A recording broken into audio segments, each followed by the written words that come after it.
দেশৰ গৃহমন্ত্ৰী অমিত শ্বাহ ডাঙৰীয়া অসমলৈ আহিছে।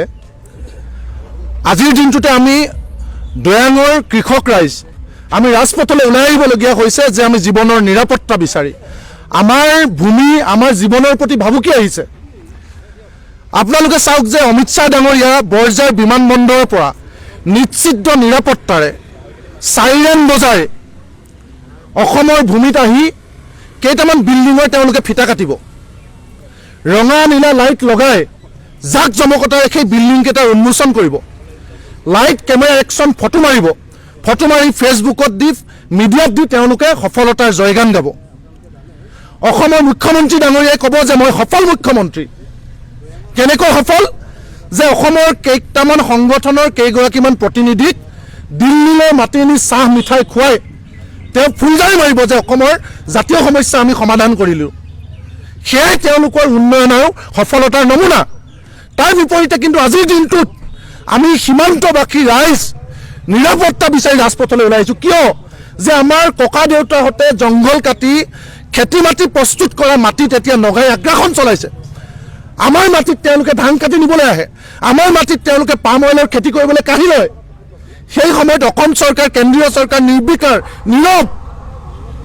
আমাৰ গোলাঘাট সমষ্টিক প্ৰতিনিধিত্ব কৰা অজন্তা নেওগ ডাঙৰীয়ানী আজি অসমৰ বিত্তমন্ত্ৰী, গোলাঘাট জিলা এসময়ৰ গোলাঘাটৰ বিধায়ক, আজি কৃষিমন্ত্ৰী। সেই মুহূৰ্তত গোলাঘাট সমষ্টিৰ মানুহ আজি কৃষক ৰাইজ আজি আৰ্তনাদ কৰিছে যে আমাৰ ঘৰত আহি আমাৰ যুৱতীক আমাৰ ছোৱালীক আহি নগাই ৰেপ কৰি অনায়াসে নাগালেণ্ডৰ মাটিলৈ সোমাই গৈছে। মেৰাপানী থানাত গোচৰ দিয়াৰ পিছতো সেই ধৰ্ষণকাৰী আজি 6টা মাহে গ্ৰেপ্তাৰ নহয়। আজি চৰাই মৰাৰ চলেৰে এয়াৰগান লৈ আহি অসমৰ কৃষক ৰাইজৰ ঘৰত আহি আক্ৰমণ চলায়। পুলিচক মাতিলে পুলিচ 2 ঘণ্টা দেৰিকৈ যায়, বৰ্ডাৰ মেজিষ্ট্ৰেট সময়ত আহি নাপায়হি, গোলাঘাটৰ ডিচিয়ে ডাঙৰ ডাঙৰ ডাইলগ মাৰি ট্ৰান্সফাৰ হৈ গুচি যায়।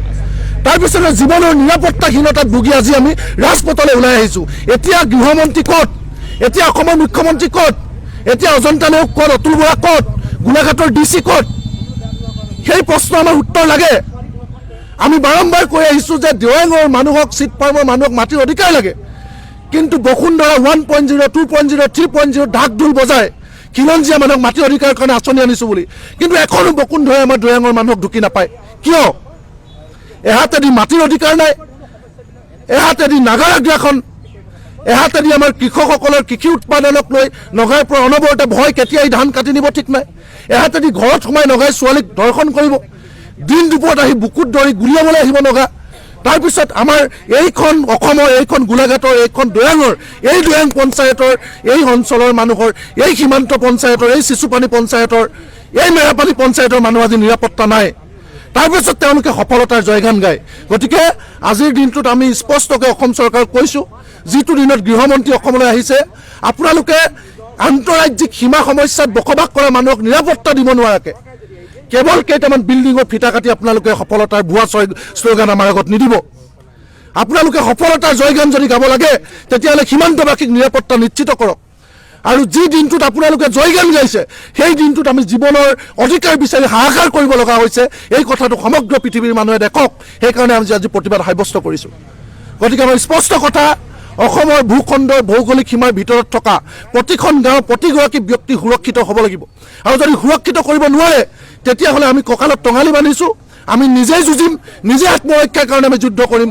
নাই ৰঙামাটি নাই গুৱাহাটী, হয় নগা বাচি থাকিব নহয় অসমীয়া বাচি থাকিম। আজি আমি সংকল্প লৈছোঁ, সেইকাৰণে আমি ৰাস্তালৈ ওলাই আহিছোঁ।